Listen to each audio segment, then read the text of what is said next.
Welcome back to Changed by Cancer. I'm your host, Dr. Randi Paynter. Last week, we heard part one of Marissa's story. After more than a decade of navigating progressive multiple sclerosis that eventually required full-time wheelchair reliance, Marissa received a stage 3 breast cancer diagnosis. Today, in part two, we explore what happened when Marissa began cytotoxic chemotherapy. Instead of debilitating her further, the treatments designed to destroy her cancer began systematically halting her autoimmune disease, leading to an extraordinary physical recovery. First, a quick reminder. I am a cancer epidemiologist, but I am not your doctor or clinician. The conversations we have here are about personal experiences and systemic issues in healthcare. They are not medical advice. Please consult your own medical team for any health-related decisions.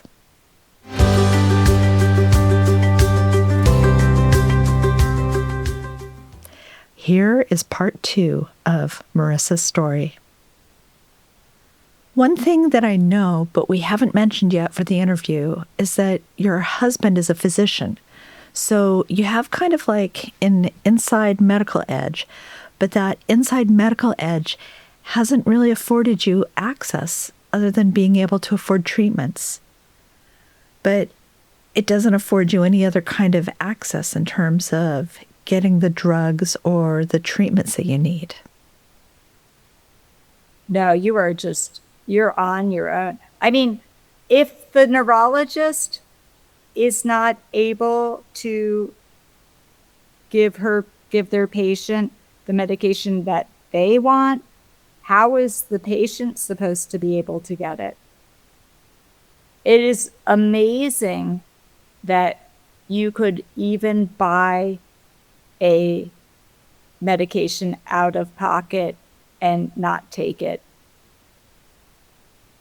if it's an infusion. That was a really interesting thing to learn. That you can buy the bag of medication and it's not going to do you any good. It really shed some light about the forces behind the system in this country and what really moves it. And I think when you're talking about specialty medications, you really are at the mercy of the drug manufacturer and the insurance. It just isn't the same market. It's a totally different world. If you look online at the prices of the medications that treat multiple sclerosis, you'll be amazed to see that they go up in price consistently year after year after year. I think it's the only case of medication doing that. You're a trained pharmacist. You live in this medical world. Your husband's a physician.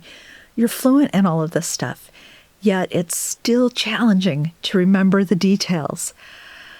What if you're a person that doesn't have that health literacy? What if you're having to deal with these insurance companies after coming home from working 3 jobs?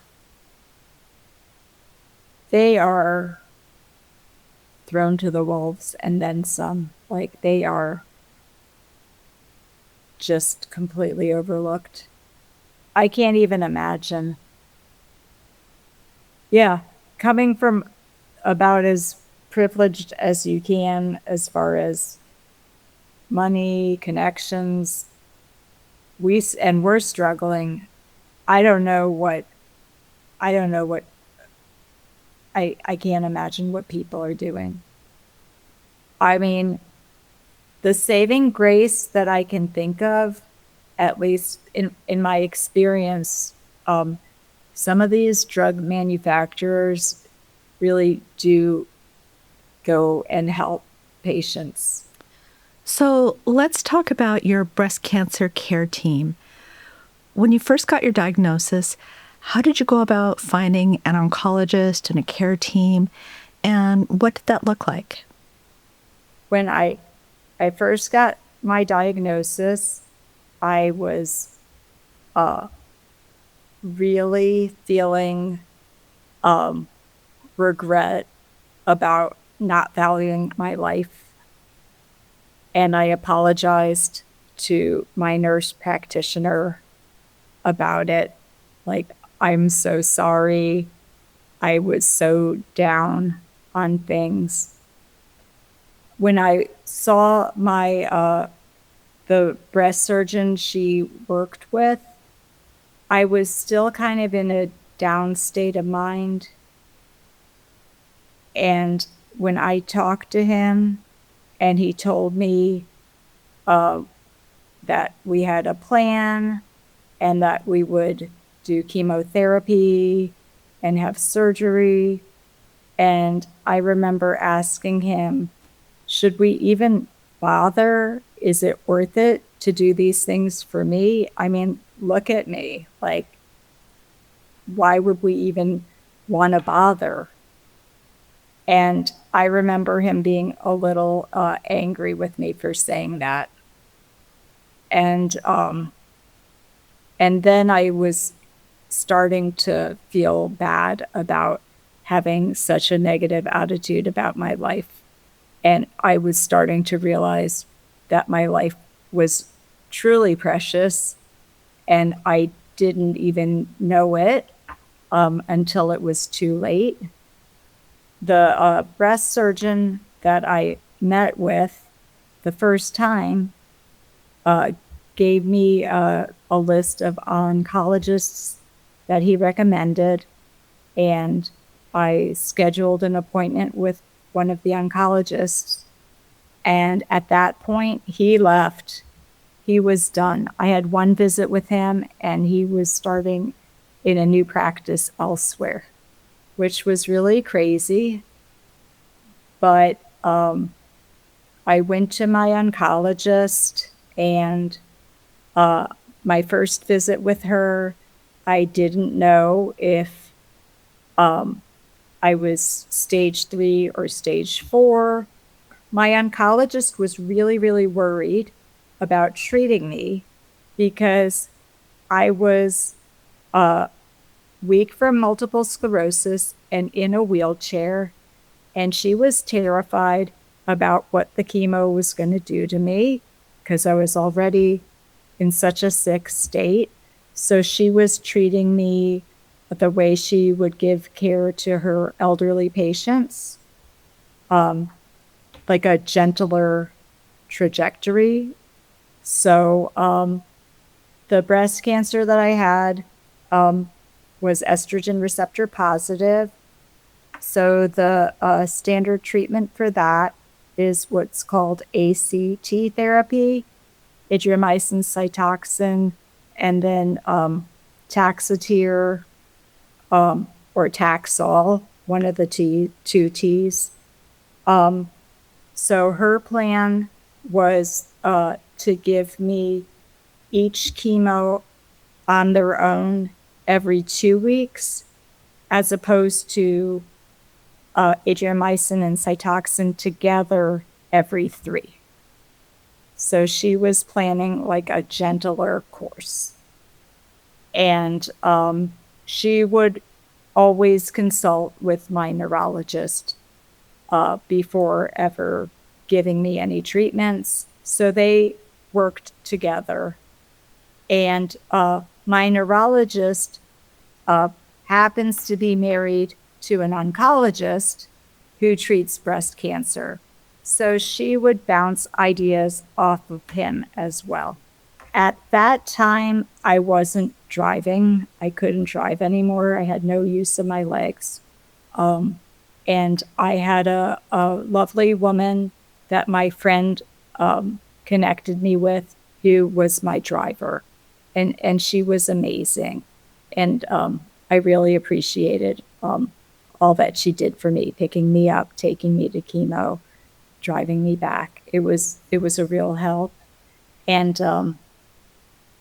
at that time, my daughter, my youngest, took a bus to school, and my big dream was to be able to one day drive to the back gate of my community and pick my daughter up on days when there was rain. That's what I was dreaming of one day. Anyhow, I went through the course of chemo. I started off with adriamycin. Actually, they don't use that brand name anymore, so it's just the generic doxorubicin. And that's the medication that they call the red devil because it's bright red and it has really strong side effects. There's some cardiac toxicity with it, and it's not an easy drug to take. And for me, the experience was not bad because the more I got it, the better my MS symptoms would get. So, yes, I lost all my hair, but I felt good because the absence of symptoms is a relief. And seeing improvements in my movement was an amazing thing to go through. So to me, the chemo was a healing experience. I felt good from it. And I think that was a first for my oncologist. Is that an off-label use for the doxorubicin and cyclophosphamide for MS? My breast surgeon told me that she had a patient with Crohn's and that the chemo put it in remission. So it wasn't something she hadn't heard of. And after I got through all of this, I looked up different articles, and there is a case study of patients that had multiple sclerosis who were then treated for certain cancers, including breast cancer, and the chemotherapy halted everyone's multiple sclerosis progression. It is in the literature that doxorubicin and cyclophosphamide have been used for aggressive forms of multiple sclerosis. I think that I remember my breast surgeon asking my oncologist when I was done with the chemo, maybe she needs to stay on the chemo indefinitely. And I remember pointing out to her that the way chemotherapy works for autoimmune is that it's a reset. So, for example, the Mavenclad that I took is a new category of treatment for multiple sclerosis.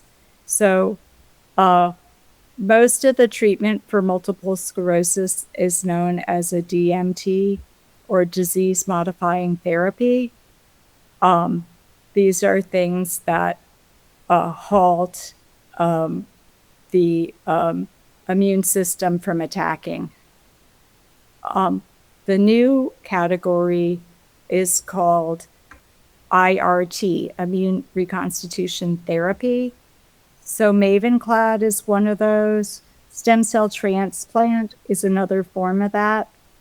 And it's thought of as a battery pull. It basically, you wipe out the immune system and then you start it over from scratch. and now you're producing white blood cells that don't attack. And that's really the thought behind a stem cell transplant or the immune reconstitution therapy. So I tried to explain that to my breast surgeon, like, I don't think I have to keep taking it. I think my immune system is good now. Like, you fixed it. So, I don't know that it's all speculation. I would say to my surgeon, why aren't you telling people about my story? Or why aren't people researching this? And her explanation was like, you're just one person. We don't know that much about you. You're not a clean slate. We don't really know what's going on with you. So we can't really use this information. And that's that's her point, and she's right. There has to be, some protocol for scientific research. You can't be a word of mouth thing. It can't be a single case study. But, as you've said to me, maybe it's the spark that would make someone think to delve into scientific research in that direction. 22, yeah, my last course, I think, was the end of 22. Then I had a mastectomy in 23. Oh, before I had the mastectomy, I finished the doxorubicin and the cyclophosphamide, but I hadn't tried the T part of the ACT therapy. It's Taxotere or Taxol were the two choices. And my oncologist said after the mastectomy, they would look at my lymph nodes, and if my lymph nodes were all clear after the chemo, I was done with chemo. So I had the mastectomy and they did the biopsy right there. And when I got through it, I found out I did have lymph node involvement in the first two of the chain of lymph nodes, so that they wanted me to continue with one more course of chemo. And I remember crying because I was like, oh, I failed. And my oncologist said to me, okay, maybe you didn't hit a home run, but you got to third base, and that's really good. That was her, making me feel better about it. So, I had been hopeful. The tumors shrank pretty rapidly from the chemo, actually. So everyone was pretty hopeful, but I did have 2 lymph nodes that were still involved. So I was going to try that third chemo in the ACT regimen. So my oncologist and my neurologist kind of bounced ideas off of each other, and they decided I would go on Taxotere, docetaxel, because it's less neurotoxic. It has a lower occurrence of neuropathies compared to the paclitaxel, Taxol. The only problem with the Taxotere is that, it can still cause neuropathy, but the other concern is that it can cause permanent baldness. So for me, I was like, oh, geez, I just lost all my hair. It's starting to grow back. I really don't want to lose all my hair and even permanently. What Marissa observed during her chemotherapy regimen aligns with a major paradigm shift in autoimmune neurology known as Immune Reconstitution Therapy, or IRT. Traditional MS treatments are disease-modifying therapies, or DMTs, that continuously suppress specific parts of the immune system day after day. In contrast, pulse chemotherapies like cyclophosphamide, cladribine, or high-dose conditioning before stem cell transplants act as a biological hard reboot. These cytotoxic agents transiently deplete mature autoreactive T and B lymphocytes, the exact immune cells mistakenly attacking the central nervous system's myelin sheath. As the bone marrow regenerates a new lymphocyte population, the immune system is essentially re-educated, leading to long-term disease remission without ongoing daily immunosuppression.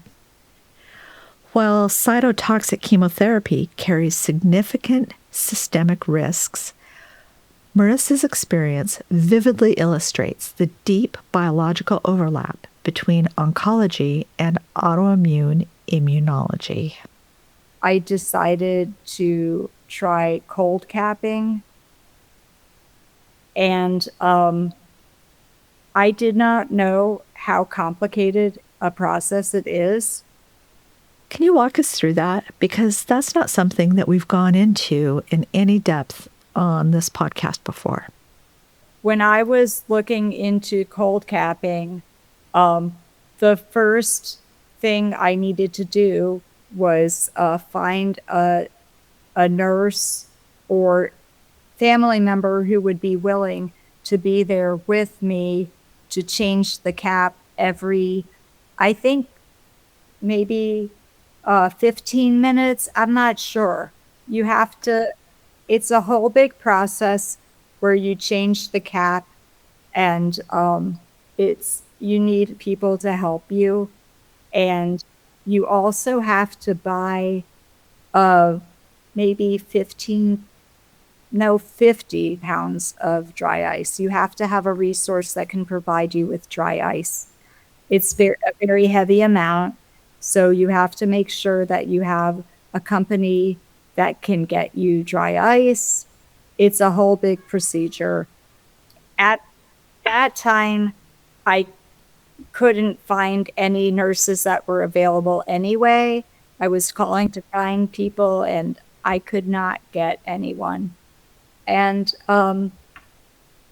I did leave a message with one company called Arctic Cold Caps, and they called me back, and the gentleman that was working there told me that he had a new device that was a portable cold cap machine that did not use dry ice.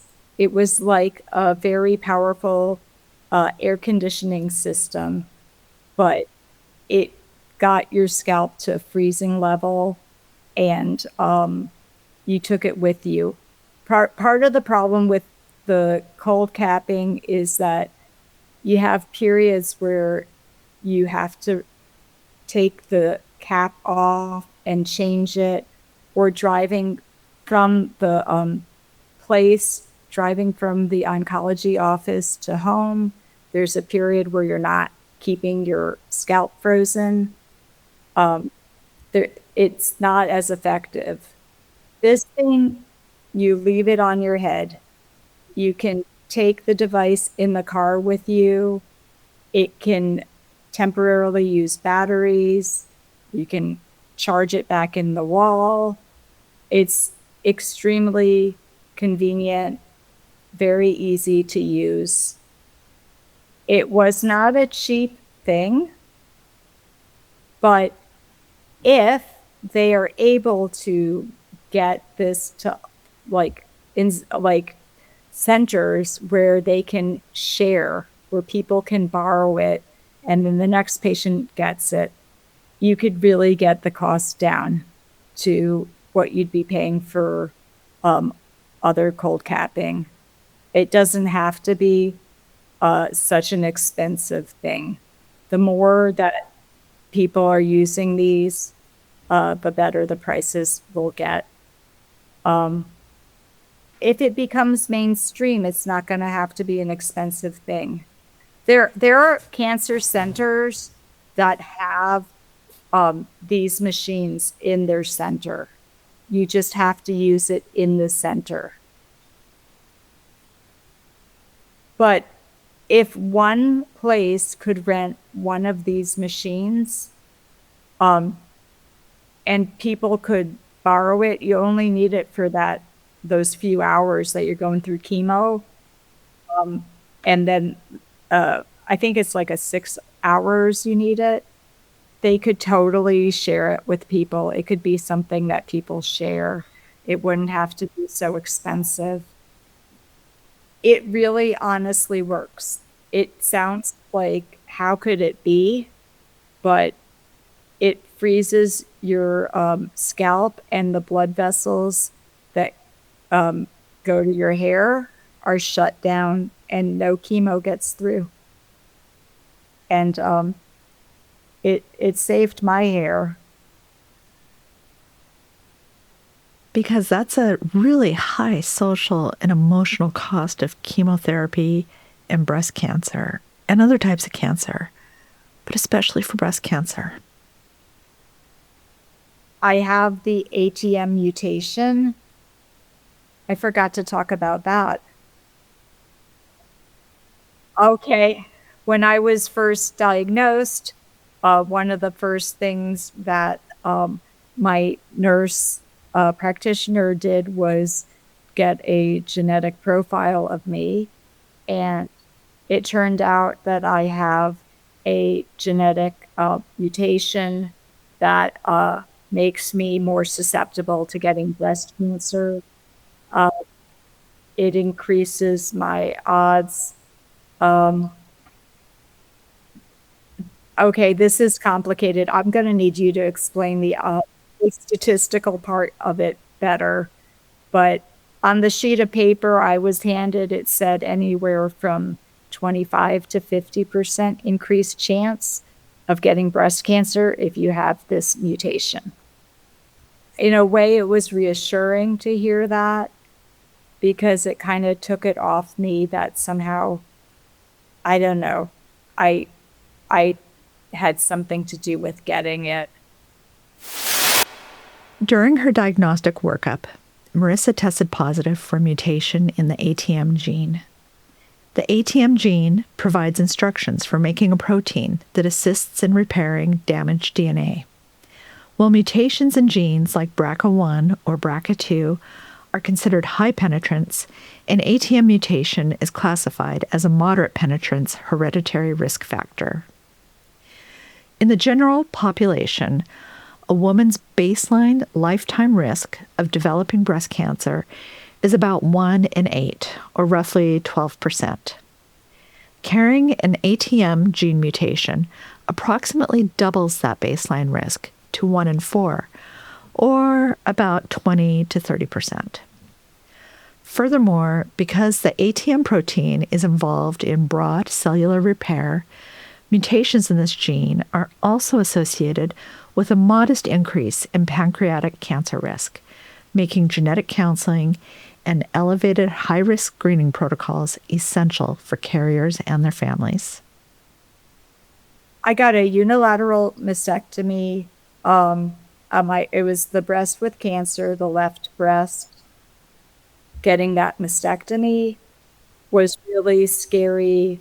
My breast surgeon was really concerned about me losing use of my arms. And she was as careful as she could be. I was still in the wheelchair, and I think it took about 4 weeks. It took a really long time for me to stop having to stop draining. But once I was fully recovered, that was it. My arms were fine, and my oncologist and breast surgeon highly recommended to not do any kind of reconstructive surgeries. That, like, as few surgeries as I could do were better because of the risk to use of my arm, and also because of the risk of going under anesthesia with a neurological condition. It's already risky. So, but absolutely, yeah. So it actually was a pretty fast recovery, since I didn't have to go back into surgery anymore. I think April through up to June, I got, I think, radiation 3 times a week. And it wasn't too bad. I didn't get too fatigued. After the mastectomy, there was still evidence of cancer in my lymph nodes. So my oncologist wanted me to do one more course of chemo, the Taxotere. And I took one course. It was supposed to be 4 infusions. After the first infusion, it was like someone put the MS on fire. It was like bacon grease on a fire, that I could not get out of bed. It was totally debilitating. It made the MS get very, very active. And to the point that my oncologist and my neurologist and me were okay with stopping after that one dose, that it was worth that risk, because I did the full course of the first 2 chemos, and we were worried about what the long-term risk for me with multiple sclerosis would be. And so with that single Taxotere treatment, how long did that have you feeling poorly? And then did that set you back on a progressively downward path? Or can you talk to us about how the path of your multiple sclerosis went, and how has the breast cancer been going since that point? It took me a couple of weeks to get back to where I was, and before I got the Taxotere. And since that point, it's been a really, really slow but positive trajectory, a really long, slow healing. I've been going to physical therapy 4 days a week. And when I started going to physical therapy, it was Thanksgiving of 24. On my report, they were noting I could not sit up without something behind my back. Like, I could not sit up on my bed unless I had something behind me. And I went from that to I was taking steps just holding on to my physical therapist's hand. So the physical therapists have said to me, with progressive MS, that holding steady is progress for a progressive disease, that they never see people making gains. It's a very unusual thing for them to witness. So it's been a long and slow but positive recovery. And yet the multiple sclerosis is halted, and on making gains. I was talking about this today with a couple of my friends who have MS, and I think that, the whole time the MS was progressing, I exercised as much as I could. And it was such a frustrating thing to have the multiple sclerosis progress despite trying every day to exercise. I think that if I hadn't had the chemo, I would not be making progress like I am. But I also think if I never bothered with physical therapy and doing more, I don't think I'd be where I am either. I think it's the combination of the two that have made the difference. But I'm making really positive gains. And now, being able to walk without a walker has been really amazing. We have a step up to my front door. It's like a 2-step step up. I haven't been able to answer the front door in years. Anytime someone would come to the front door, I'd have to roll in my wheelchair down to the garage and let them in through the garage. A couple days ago, I just walked up the steps, got the door open. So these are like really big changes. It took persistence. It wasn't like overnight. It wasn't like I had the chemo and boom, I'm cured. It was a long, slow recovery. And what did that mobility shift mean for your daily independence? After the chemo, I went back to my adaptive driving classes. I was close to getting an adaptive driving permit. And then when I got the cancer diagnosis, everything halted. And at the time that I was learning how to use hand controls, we were sure I was going to need a wheelchair van and a motorized wheelchair to be able to get on and off the van. And that's where we were. So after this treatment, and I went back to my adaptive driving instructor, she could not believe the changes in me. I went from having vertigo and not being able to get in and out of the car to learn how to drive to like having no problems. And I had made so much progress that we decided I didn't need to use a wheelchair van. I just got I got a Subaru that's low to the ground that I can step in and out of. And rather than a wheelchair van and a ramp, we got a device that fits on the roof of my car that puts my wheelchair up on the roof. So it saves my back. It's called a chair topper.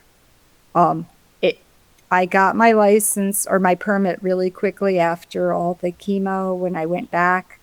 And I'm driving now. And I just drove to Orlando and back independently. I had a shocking amount of turnover in my breast cancer team, starting with the first physician that I consulted about having breast cancer, who was a breast surgeon, left his practice after my first meeting with him. He was done. And that was kind of disconcerting. And it left me up in the air with trying to find a new breast surgeon. He did set me up with another oncologist. He did set me up with an oncologist. And she was a very good oncologist. I credit her with saving my life. She was no nonsense. A lot of people maybe felt like she was too abrasive, but I thought she was great. I liked that she was no nonsense and just cut to the chase and did what she had to do. But she left her practice. It shut down maybe a month or two after I was done with my treatment. And also, I did find a breast surgeon through my oncologist, and she was amazing, really good surgeon. She's the person that set me up with Signatera, which is a test to see if there are any markers of breast cancer in your bloodstream. And so it's a very reassuring thing to have the test come back negative. If it does come back positive, they don't know what they'll do about it. So that's the negative part of it. But I'm really glad that she set me up with that, because my oncologist did not want me to do it at all, for the very reason I told you, which was, what do you do if it comes back positive? But my breast surgeon did set me up with that, Signatera. And after my oncologist left, I started up with a new oncologist who was the husband of my neurologist. So now I'm with him, and he's great, and he is on board with me being on Signatera. And one of the things that was became complicated for me was now that I couldn't contact my oncologist anymore, I had no idea who put the port in me. Before I started chemo, I had to have a procedure where a port was put into my artery so that I could save my veins from chemo infusions, and that the chemo could be put directly into my artery. And I've had this port in my body for 4 years now. My oncologist at the time didn't like the idea of me taking it out because she had a superstition that, like, if you forget an umbrella, that's the day it's going to rain. That's how she felt about port removal. She was like, you never know when you're going to use it. But I've had it for 4 years now. My new oncologist set up a appointment for me to get my port removed. The problem for me was I had no idea who the surgeon was that did it. He had no idea. It was nowhere in his records. And my oncologist was long gone. So it took some backtracking to figure out when I had the port placement and who did it. And eventually we figured it out. But that is a downside to, like, losing all of your staff. There are things that you need to know that you can't look up anymore when they are all gone. That really underscores the importance of being your own medical archivist. Rachel, who was another guest on our show, mentioned this topic in her book, The No Bull Guide to Dealing with Cancer, that keeping and consolidating your own medical records is essential because care teams change, practices close, and you have to be the keeper of your own clinical history. It's a great idea. When I got that port placement, I had no idea what a port was. I didn't, it was one big, like, just rush. And I never in a million years thought my oncologist would be leaving. And now that I know, you are so right, or Rachel is so right, document everything, because you never know who's going to have to leave and what's going to happen to your records. It is a really, really important thing and really good piece of advice. I think if there's anything I could say that I learned from this story, it's sometimes what seems like the worst thing that could ever happen might be the best thing that could ever happen. You don't know till you take another step forward and see. And chemotherapy is medicine that can heal you, even if it's very, very difficult to take. And then the last thing, I